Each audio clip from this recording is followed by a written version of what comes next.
Hello friend, कैसे हूँ आप? आपके अपने यूट्यूब चैनल पर मैं रवि आप लोग का बहुत बहुत स्वागत करता हूँ। दोस्तों, आज इस वीडियो में जो कि सल्तनत काल के वंश और इसमें क्रम से पढ़ने का प्रयास करेंगे और उसके बाद वंशों के संस्थापक कौन हैं, जैसे गुलाम वंश, तुगलक वंश, लोदी वंश, सैयद वंश, इसके संस्थापक कौन थे और कब स्थापना हुआ था। और उसके बाद पढ़ेंगे जो कि 1526 में लोदी वंश का स्थापना होता है और उसके बाद लोदी वंश के स्थापना के बाद मुगल वंश के स्थापना होता है। ठीक है, तो मुगल वंश का स्थापना जो कि किनके द्वारा होता है और पहला शासक कौन बनते हैं और उसके बारे में पूरे डिटेल से पढ़ेंगे और जो कि कौन कौन से मुगल वंश के शासक थे उसके बारे में डिटेल से पढ़ेंगे। तो आइए इस वीडियो में शुरू करते हैं बिना टाइम वेस्ट किए हुए। अगर मेरे चैनल पर नए हैं तो सब्सक्राइब, लाइक और शेयर जरूर करें। तो चलिए स्टार्ट करते हैं। जो कि आप एक ट्रिक बना लीजिए, जो कि इसमें ट्रिक से बताएंगे और कैसे याद रखा, जो कि आप बैठे बैठे याद कर सकते हैं इसको।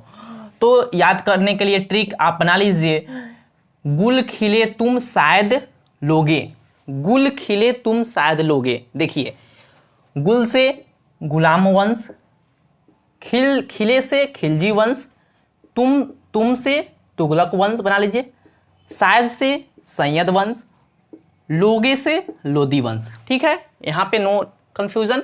देखिए, गुलाम वंश का स्थापना जो कि 1206 से 1290 ईस्वी में हुआ था। ठीक है, खिलजी वंश का स्थापना जो कि 1290 से 1220 ईस्वी तक खिलजी वंश चला था। तुगलक वंश जो कि 1220 से लेकर 1398 ईस्वी तक तुगलक वंश चला था। सैयद वंश जो कि 1398 ईस्वी से लेकर 1451 ईस्वी तक चला था। ठीक है, तो शायद से सैयद वंश। ठीक है, लोगे से बनाइए लोदी वंश जो कि 1451 से 1526 तक चला था। ठीक है दोस्तों, तो देखिए हिस्ट्री में जो कि टाइमलाइन बहुत है तो आपको याद करने में बहुत परेशानी हो रहा होगा। तो टाइमलाइन को उधर गोली मारिए, आप उत्तरार्ध पूर्वार्ध लिख सकते हैं, शताब्दी लिख सकते हैं। ठीक है, तो देखिए इसमें याद करने का, देखिए 1206 से जो गुलाम वंश चालू होता है उसके बाद 1290 ईस्वी तक गुलाम वंश चलता है। ठीक है, उसके बाद देखिए खिलजी वंश जो कि देखिए यहाँ अंत वाला देखिए 1290 है और यहाँ खिलजी वंश 1290 में स्टार्ट हो रहा है। ठीक है, और यहाँ जो कि 1320 तक चलता है और यहाँ देखिए 1320 यहाँ उठा के रख लीजिए तुगलक वंश पे, और यह 1398 ईस्वी तक चलता है और यही 1398 ईस्वी जो कि सैयद वंश में रख लीजिए। तो ऐसे अपना सकते हैं, ऐसे याद कर सकते हैं आप। ठीक है, उसके बाद आइए, तो उसके बाद जो कि वंशों के संस्थापक के बारे में पढ़ेंगे, कौन से वंश का कौन संस्थापक है। ठीक है दोस्तों, जैसे गुलाम वंश, खिलजी वंश, तुगलक वंश, सैयद वंश के संस्थापक कौन है। तो आइए शुरू करते हैं। देखिए, तो इसमें एक ट्रिक देखिए, ट्रिक आपको ये बनाना है, चाहे आप दूसरा भी ट्रिक अपना सकते हैं या बना सकते हैं। तो इसमें ट्रिक बनाइए, कुमारी जरीना गोरी ने खीर बनाया। क्या? कुमारी जरीना गोरी ने खीर बनाया। जैसे देखिए, कुमारी से कुतुबुद्दीन ऐबक, तो कुतुबुद्दीन ऐबक का जो कि क्या है, संस्थापक, गुलाम वंश के कुतुबुद्दीन ऐबक संस्थापक है। ठीक है, तो गुलाम वंश का संस्थापक कौन है? कुतुबुद्दीन ऐबक। ठीक है, कुमारी से कुतुबुद्दीन ऐबक हो गया, नो डाउट। अब देखिए जरीना से बनाइए जलालुद्दीन खिलजी। जरीना से क्या बनेगा? जलालुद्दीन खिलजी। तो जलालुद्दीन खिलजी के संस्थापक कौन है? जलालुद्दीन खिलजी जो कि खिलजी वंश के स्थापना किया था। खिलजी वंश के संस्थापक कौन है? जलालुद्दीन खिलजी। ठीक है, आइए गोरी से बनाइए गयासुद्दीन तुगलक, गोरी से बनाइए। तो तुगलक वंश के स्थापना कौन किए थे? गयासुद्दीन तुगलक। ठीक है दोस्तों, आइए अब खीर से आप बनाते हैं तो खीर से बनता है खिर्ज खां। खीर से क्या बनता है? खिर्ज खां। और खिर्ज खां जो कि सैयद वंश के संस्थापक है। खिर्ज खां क्या है? सैयद वंश के संस्थापक है। अब बनाया से बनाइए, बनाया से बन जाएगा बहलोल लोदी। तो बहलोल लोदी जो कि लोदी वंश के संस्थापक है। देखिए ब है, यहाँ ब है, तो बहलोल लोदी तो लोदी वंश के संस्थापक है। ठीक है, तो उम्मीद करता हूं कि यह समझ में आया होगा पूरा। ठीक है दोस्तों, और एक बार हम लोग अंत में रिकॉल भी कर लेंगे। ठीक है, तो देखिए लोधी वंश जो कि 1451 से 1526 ईस्वी तक लोधी वंश का चलता है, और उसके बाद 1526 के बाद बाबर का समय आ जाता है, और बाबर जो कि मुगल वंश का स्थापना का होता है। ठीक है, तो यहाँ सल्तनत काल, उसके बाद मुगल वंश का स्थापना 1526 ईस्वी में कर दिया जाता है। ठीक है, जो कि बाबर संस्थापक है 1526 ईस्वी में, जो कि 1530 ईस्वी तक रहते हैं, शासन करते हैं बाबर। ठीक है, आइए अब आते हैं हुमायूं।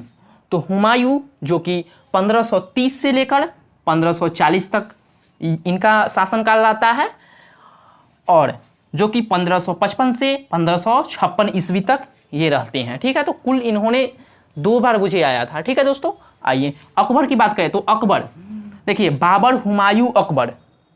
तो अकबर 1556 से 1605 ईस्वी तक रहते हैं, 1556 से 1605 ईस्वी। ठीक है दोस्तों, आइए जहांगीर, जहांगीर जो कि 1605 ईस्वी से लेकर 1627 ईस्वी तक रहते हैं। जहांगीर 1605 से 1627 ईस्वी तक जहांगीर रहते हैं। ठीक है, उसके बाद आते हैं शाहजहां। शाहजहां जो कि 1627 ईस्वी से लेकर 1658 ईस्वी तक शाहजहां रहते हैं। ठीक है दोस्तों, तो देखिए यहाँ देखिए इसका याद करने का तरीका, वही तरीका अपनाइए। देखिए यहाँ 1556 ईस्वी में ये आए, अकबर आए थे और 1605 ईस्वी तक रहे। ठीक है, उसके बाद जहांगीर यहाँ से यहाँ उठाइए, तो जहांगीर 1605 ईस्वी में आते हैं और 1627 ईस्वी में रहते हैं, और यहाँ से देखिए यहाँ से यहाँ आइए, शाहजहां 1627 ईस्वी में आते हैं और 1658 ईस्वी तक रहते हैं।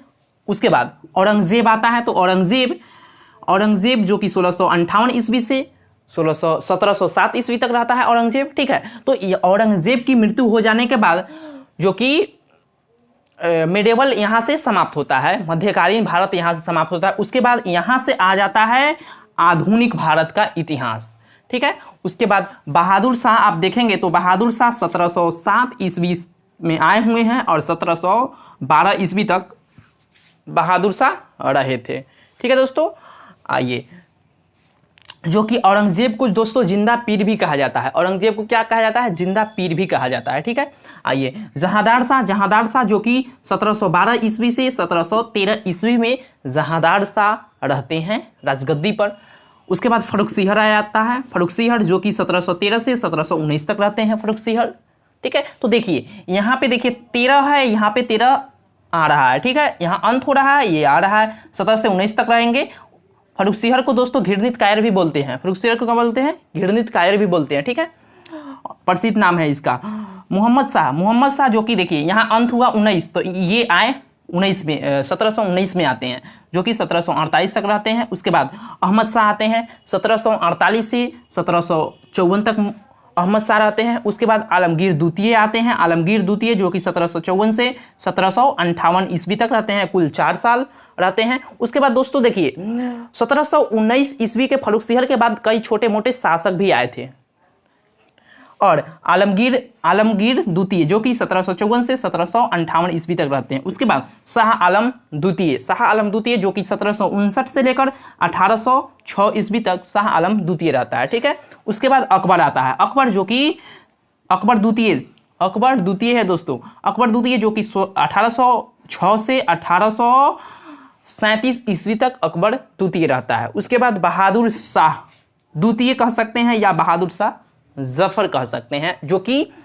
बहादुर शाह द्वितीय जो कि 1837 से 1857 ईस्वी तक बहादुर शाह द्वितीय का टाइमलाइन रहता है। ठीक है दोस्तों, तो दोस्तों इस टाइमलाइन को आप एक सीरियल कलम में आप याद रखेंगे तो याद हो जाएगा। अगर आप छोड़ के याद रखेंगे तो याद नहीं होगा, वो आपको याद करना ही पड़ेगा। अगर ये सीरियल बाई आप रखेंगे तो आपको ध्यान में आ जाएगा। तो देखिए मुगल वंश के संस्थापक पहला बाबर, हुमायूं, अकबर, जहांगीर, शाहजहां, औरंगजेब की मृत्यु के बाद जो कि यहाँ से मध्यकालीन भारत समाप्त होता है, यहाँ से जो कि यूरोपीय कंपनी का आगमन होता है। ठीक है, तो उसके बाद जो कि बहादुर शाह आते हैं मुगल वंश में। उसके बाद जहांदार शाह, फर्रुख सिहर, मोहम्मद शाह, अहमद शाह, आलमगीर द्वितीय, शाह आलम द्वितीय, उसके बाद अकबर आता है, उसके बाद बहादुर शाह द्वितीय आता है। ठीक है, तो इतना मुगल वंश शासक है जो कि आपको याद रखना होगा। ठीक है, और टाइमलाइन जो कि आपको याद पढ़ने में अगर परेशानी हो रही है तो शताब्दी याद रख सकते हैं, नहीं तो उत्तरार्ध और पूर्वार्ध याद रखेंगे। तो दोस्तों फिर हम लोग नेक्स्ट वीडियो में नए टॉपिक नए सेशन के साथ मिलेंगे, और जो कि इस चैनल पे जो कि एंसेंट वीडियो का जो कि प्लेलिस्ट दे दिया गया है, अगर वो वीडियो नहीं देखे हैं तो देख लेंगे। और जो घटना चक्र का पूरा अवलोकन जो कि एंसेंट, मेडिवल और मॉडर्न कवर धीरे धीरे किया जा रहा है। तो अगर मेरे चैनल पे नए हैं तो सब्सक्राइब कर ले, लाइक कर दे और शेयर कर दे। फिर हम लोग नेक्स्ट वीडियो मिलेंगे। धन्यवाद, thank you so much watching this video.